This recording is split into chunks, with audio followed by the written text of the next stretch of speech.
Hey guys, PepperAmmy here. This week we are making Cinder Toffee, which is also known as Honeycomb.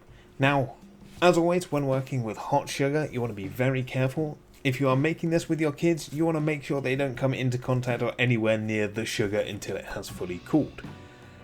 Now to start with, you want to place 225 grams of white sugar into a saucepan, along with 60 ml of water and 15 grams of light corn syrup or glucose syrup.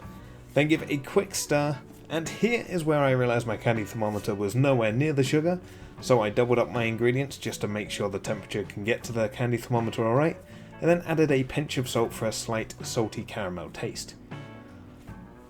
Next, you want to place over a high heat and gently bring to a boil.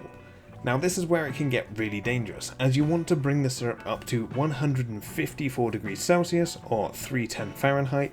Now this is 50 degrees Celsius hotter than boiling water, and the fact that sugar will really stick to you or stick to anything that you get it on when it's this temperature, it can get really dangerous really quick, and adding water to it can cause instant steam and cause the water to instantly boil off quite violently.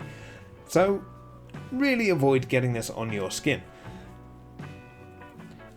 Now whilst the syrup heats, you want to grease up either a container lined with some tin foil or a marble slab like I'm doing. Now I'm going to try some small molds for this that I got given for cakes and things, or you can even use something like a loaf pan, just make sure it is well greased. Now if you want some really thick chunks, you want to use a deep pan. If you want something shallow and thin crisps, you want to use something like the marble slab. Now as the mix is getting up to temperature, you want to prepare half a teaspoon of bicarbonate of soda. This may sound weird, but this is going to be what adds all of the air to the mixture.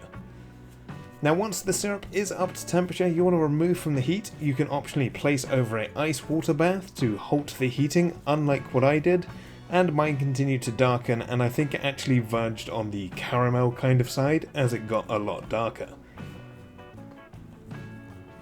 Now once ready, add in your bicarbonate of soda and whisk. Now be very careful, as this will expand, and I mean a lot, and can easily overflow from your pot like it did mine.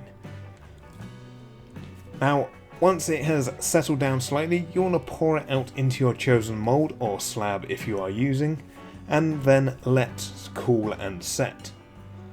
Now if you are using a slab like me, it will cool faster, but as you can see from my thermal gun, it's still at 100 degrees Celsius even though the bottom has started to harden.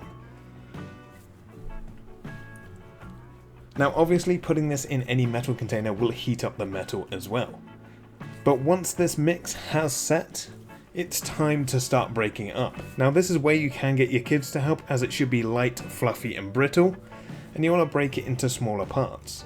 Optionally here you can take some extra time to coat it in chocolate to make what is essentially a crunchy bar, or at least that's what we call it in the UK anyway, which is a honeycomb chocolate bar with just a strip of honeycomb with chocolate over it. But anyway, that wraps up this week's video. As always, if you like what you saw, let me know down below with a like and a comment. If you are indeed new here, feel free to subscribe for free weekly cooking content, and I will see you all again next week. Thanks for watching.